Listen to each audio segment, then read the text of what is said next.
What exactly is going on between my son and the hospital woman?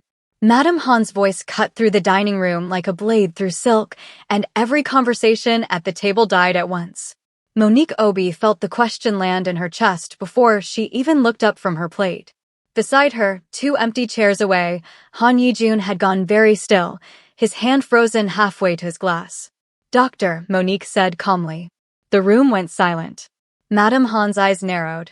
"I'm sorry. I'm a doctor," Monique replied evenly. "Not a hospital woman." A few guests exchanged startled glances. "The nerve," Madame Han said softly. "The absolute nerve to correct me in my own home." "You addressed me directly," Monique said. "I assumed accuracy mattered." "Mother," Yijun started, voice careful, measured. "This isn't the place." "I asked a question."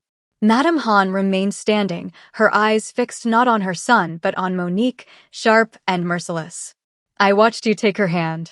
I watched her not pull away. I think this table deserves an answer, don't you?" The guests sat frozen mid-bite, candlelight flickering against crystal glasses nobody was touching anymore. A server near the kitchen door had stopped walking entirely, tray balanced and forgotten in his hands. Across the table, Hygiene set down her wine glass with deliberate slowness, lips curving into something that wasn't quite a smile, but wanted to be, her eyes flicking once toward Madame Han as if confirming a plan they'd never needed to speak aloud. Monique felt every eye in the room shift toward her. She could have stayed quiet. She could have let Yijun handle it, let him find some careful diplomatic phrase that protected everyone's dignity at once. Instead, she set down her napkin, looked directly at Madame Han, and spoke. "We're together," she said, voice steady, carrying easily in the silent room. "Yes, and I'm not ashamed of it." Gasps rippled outward like a stone dropped in still water. Somewhere down the table, an older man cleared his throat as if that small sound could fill the silence Monique had just cracked open. Madame Han's expression didn't crumble, didn't flush with anger, it simply went cold, glacial, the kind of stillness that promised consequences far worse than shouting ever could. "I see," she said quietly, and sat back down without another word, the silence somehow louder than her standing had been. Beneath the table, Yijun's hand found Monique's and held it, no longer hiding anything, his thumb pressed once against her knuckles as if to say, "I'm here, whatever happens next." Across the table, Hygiene's eyes glittered with something close to triumph. This was the opening she'd been waiting 3 years to find. If you've ever fallen for someone the world insisted you weren't allowed to have, stay with this one to the end, because what Monique is about to survive will make you believe love can outlast even the people determined to destroy it.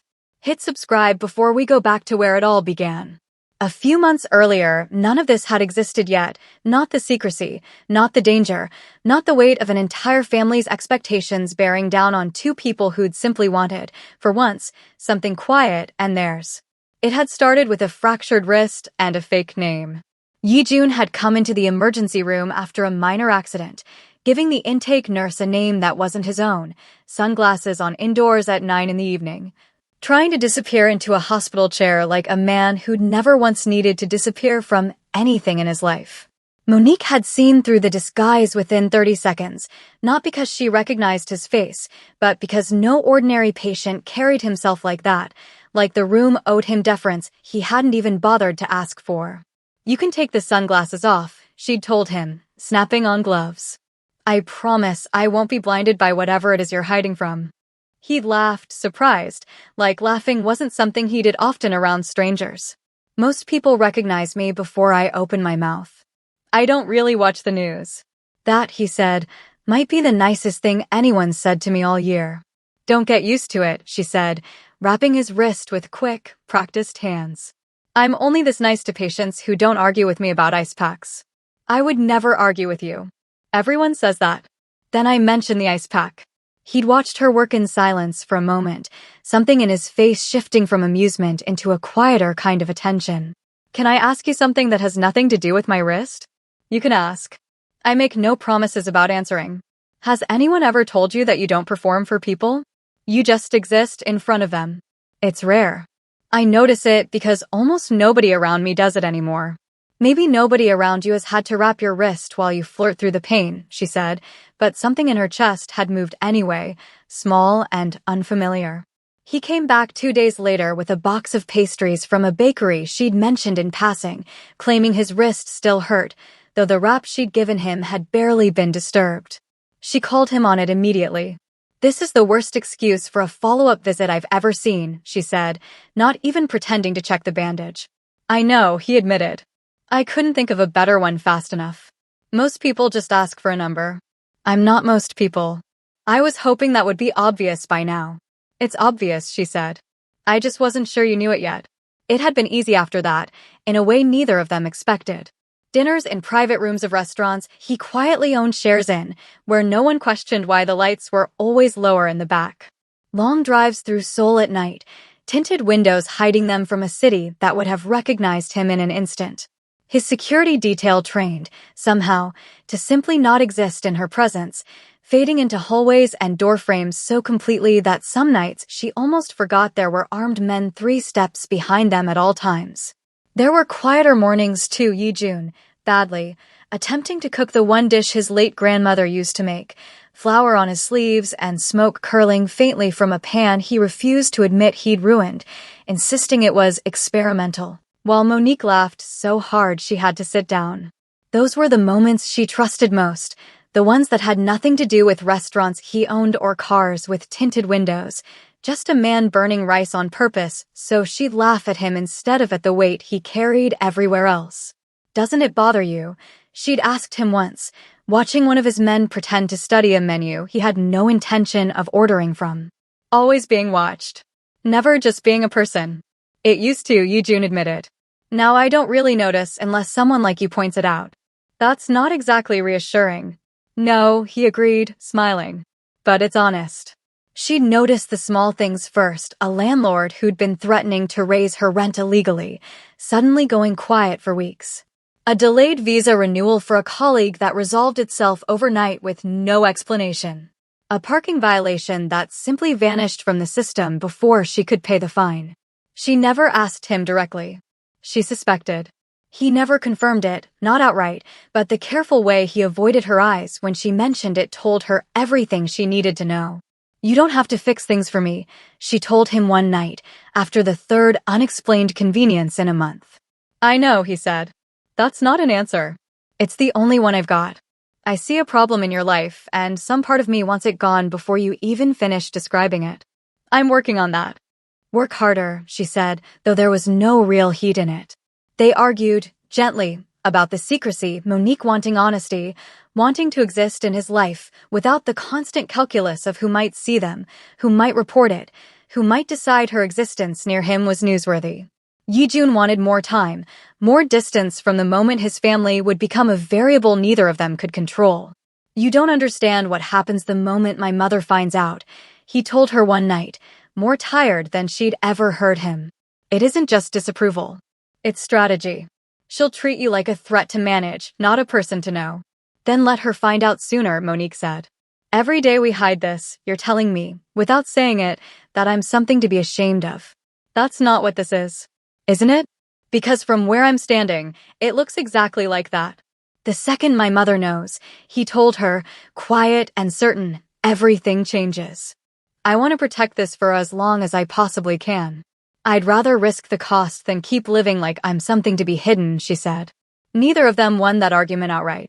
Both of them, somewhere underneath the words, knew the dinner was coming eventually, knew there was no version of this story where the secret stayed buried forever. Now, a few months later, the secret was gone, dissolved into gasps and candlelight and Madame Han's terrible stillness. The first move came fast and quiet. The next morning, Madame Han arrived at Monique's apartment alone, dressed impeccably, carrying herself with the composed grace of a woman who'd rehearsed this conversation many times before walking through the door. "I'm not here to fight with you," she said, settling into a chair Monique hadn't offered. "I'm here to offer you something generous. A clean exit. No drama, no scandal, simply disappear from my son's life, quietly, and this becomes a sum of money substantial enough to change the entire trajectory of yours." Monique studied her for a long moment. "You think I'm with him for money? I think you're young, ambitious, and practical. I'm offering you a practical solution. I'm not interested. You haven't even heard the number." "I don't need to," Monique said. There isn't one that changes my answer, and I'd rather you believe that now than waste a second offer finding out. Madame Hahn's smile didn't waver, but something behind her eyes sharpened. This won't be the only offer I make. The next one may not be quite so generous. She left without another word, the threat hanging delicately in the air long after the door closed behind her. Monique stood in her own kitchen for a long time afterward, hands braced against the counter, replaying the conversation, trying to decide if she'd just won something or simply delayed a war she had no real way to win. That night, Yijun showed up at Monique's apartment, fury radiating off him in a way she'd never seen before, quiet, controlled, the kind that came from real power rather than helplessness. I know she came here. And I know my mother well enough to know she didn't come empty-handed, Yijun said. Yijun. Monique put a hand on his arm, steadying him the way she'd once steadied patience mid-panic. His jaw tightened. You don't understand what she's capable of. I understand exactly what she's capable of. I just watched her try to buy me like a problem on a spreadsheet. I'm telling you, I don't need you to retaliate. I need you to trust that I can say no on my own. And if saying no isn't enough for her, then I'll say it again. As many times as it takes. He backed down reluctantly, the muscle in his jaw still tight.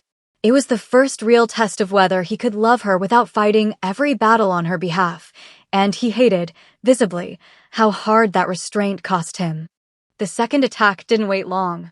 Within the week, Monique was summoned to the hospital administrator's office, blindsided by a formal complaint alleging a serious violation in patient care, falsified, fabricated, but detailed enough to trigger an immediate internal review. The administrator slid the file across the desk without quite meeting her eyes, as if he already suspected it didn't add up but lacked the authority to say so out loud. She was suspended on the spot, pending investigation, her license suddenly hanging by threads someone else had deliberately frayed. This doesn't match anything I've ever charted, she said, scanning the complaint twice, then a third time, looking for the patient name she didn't recognize attached to a procedure she'd never performed. I don't even know this patient. That's what the review will determine, the administrator said, not unkindly, but firmly enough that she understood the conversation was already over. The suspension should have remained confidential. It didn't.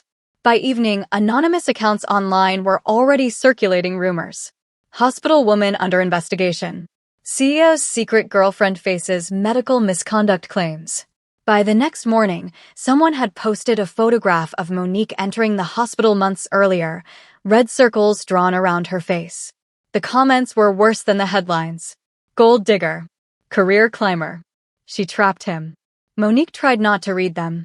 She failed. 2 days later, she entered the staff cafeteria and conversations died instantly. Not one person met her eyes.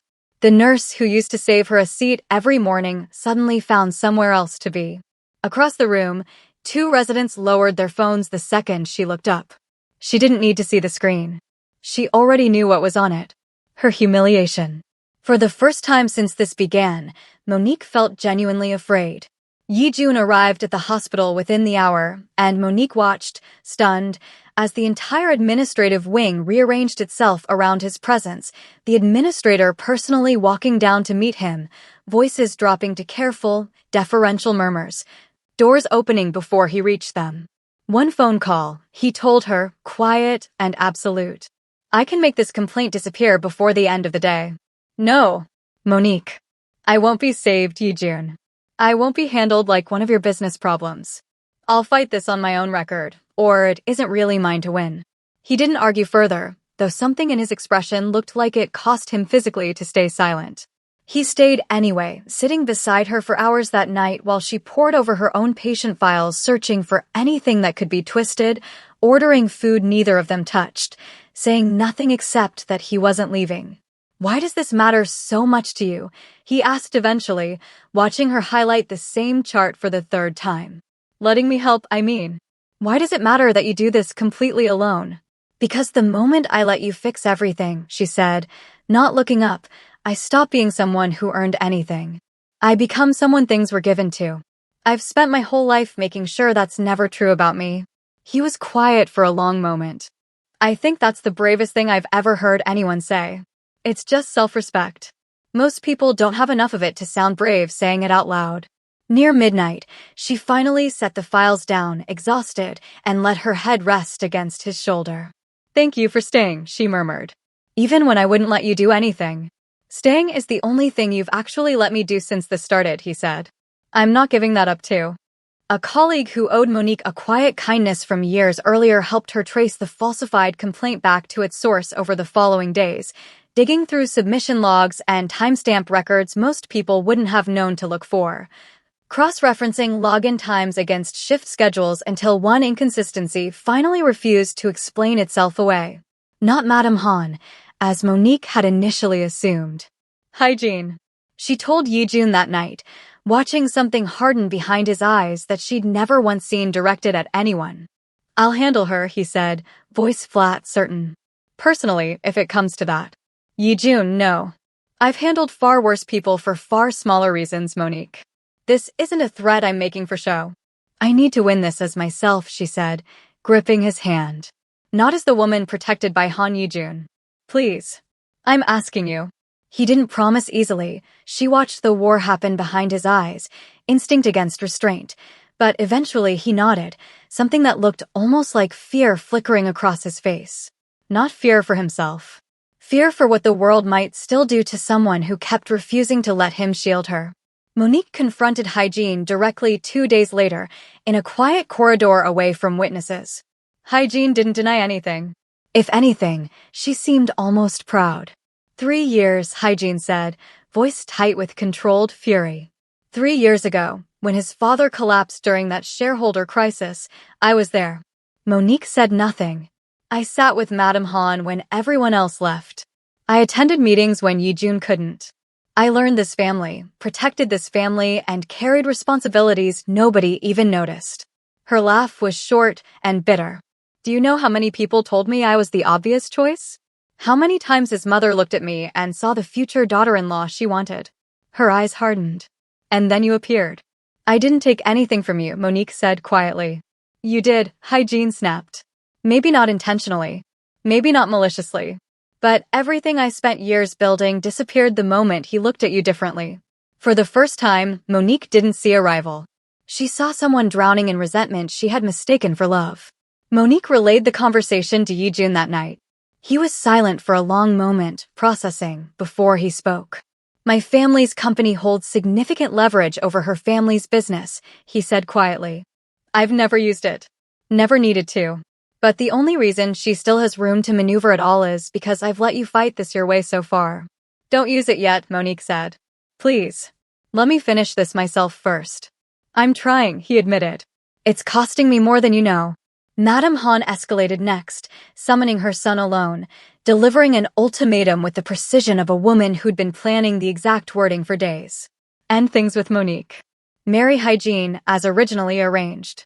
Or be cut off entirely, disowned from the family name, the company, the inheritance, every piece of the life he'd been born into. Think carefully before you answer, Madame Han said. I'm not asking you to choose a woman. I'm asking you to choose whether everything you were raised to inherit still means anything to you. Yijun didn't hesitate. I choose Monique, he said, voice steady, unwavering. I'd rather build something of my own from nothing than spend my life married to someone I don't love just to keep a name I never asked to inherit.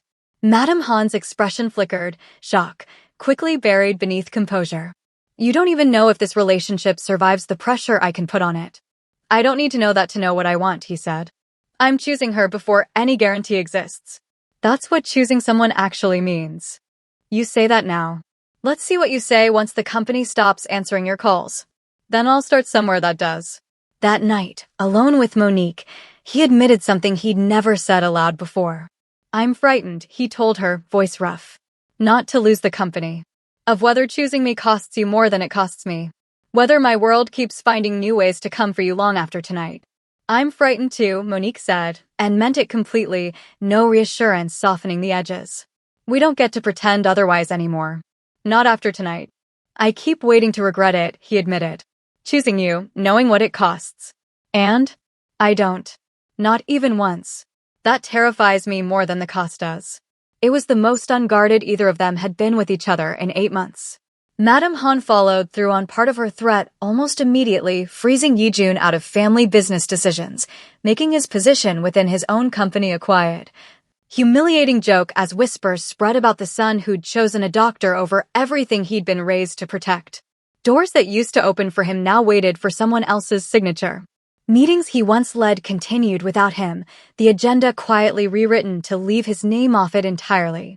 Monique watched him absorb the cost without complaint, watched the weight of it settle into his shoulders even as he refused to let her see it bother him. "This is because of me," she said one night, unable to hold the guilt back any longer. "This is because of choices I made," he corrected gently. "You didn't force my hand. You just finally gave me a reason to use it." That's a generous way of saying I'm the reason you're losing everything. You're the reason I finally noticed I was already losing myself long before any of this started. The words should have reassured her. Instead, they broke something loose. "What if this never stops?" Monique asked. Yijun looked at her. "My mother. The company. The rumors. What if 5 years from now we're still fighting the same battle?" "We won't. You don't know that." Silence stretched between them. For the first time since they began this relationship, Monique looked exhausted rather than determined. "Maybe I should leave." The words landed between them like shattered glass. Yijun went completely still. "Don't. I'm serious."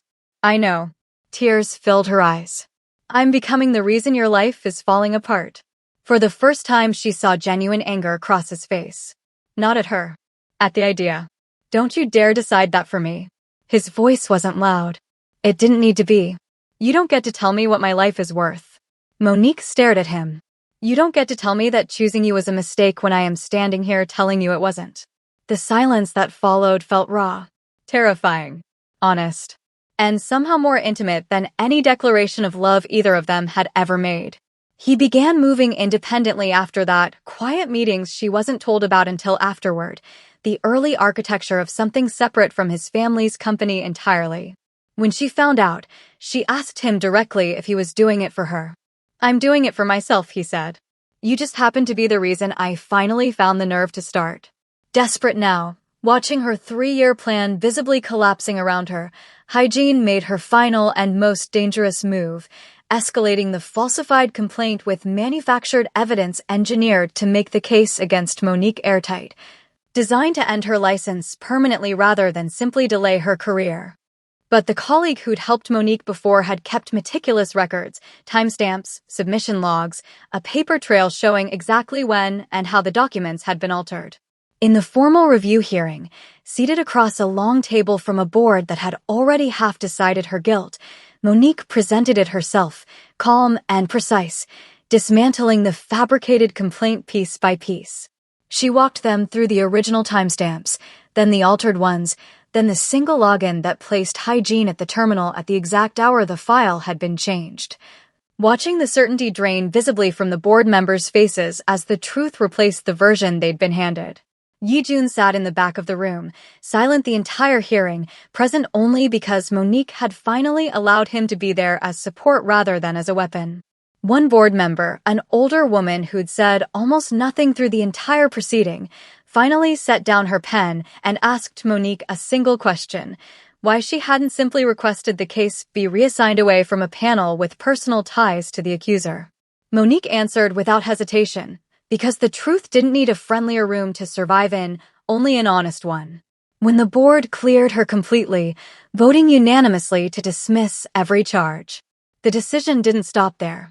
The board chair cleared her throat and looked directly at Monique. "There is one more matter." Monique blinked. Several members exchanged glances.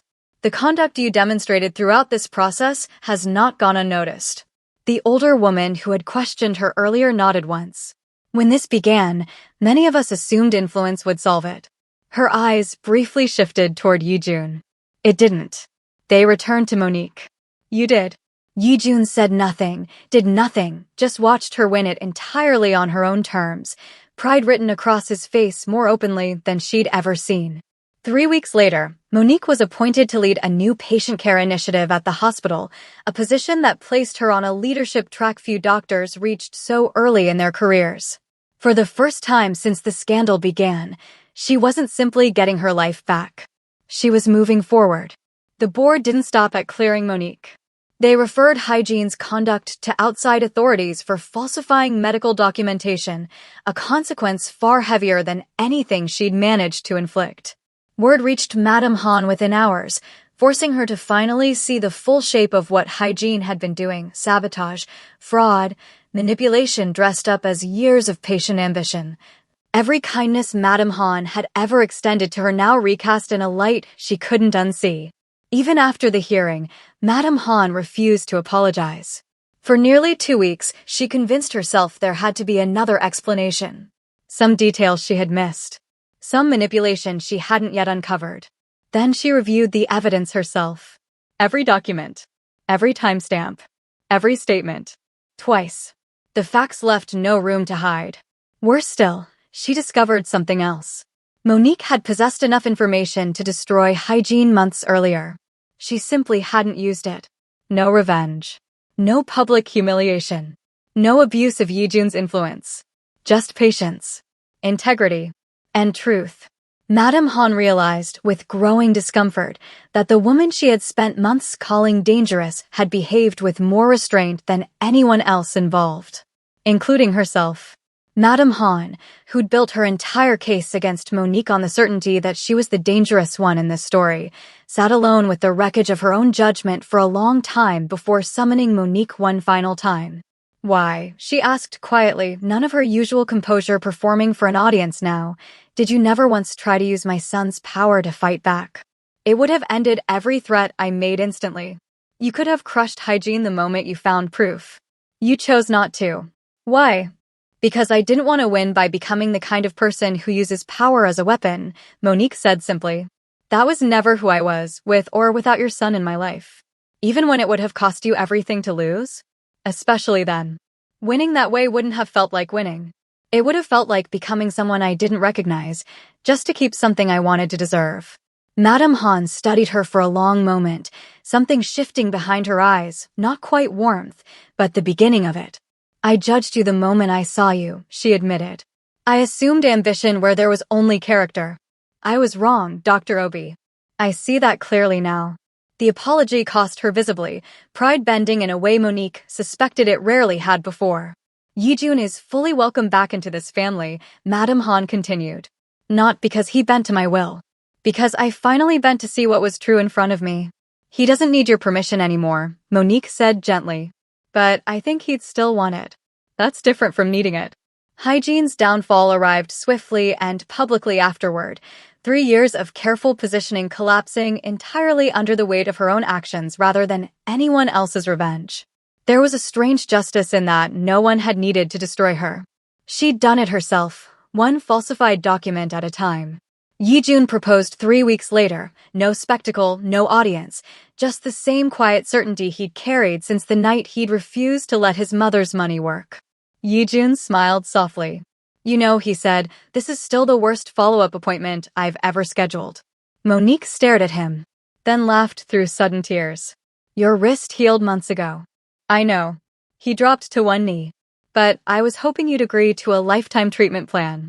Her hand flew to her mouth. The ring box opened. The room seemed to disappear around them. "I almost lost everything," he said. "The company, the inheritance, the future everyone planned for me." His gaze never left hers. "And none of it mattered next to losing you." His voice softened. "I chose you when it cost me everything." A pause. "And I'll keep choosing you every day after this." The tears spilled freely now. "Marry me." "Yes," Monique whispered. Then laughed. Then cried harder. "Yes. Obviously yes." The answer arrived before he'd even finished standing.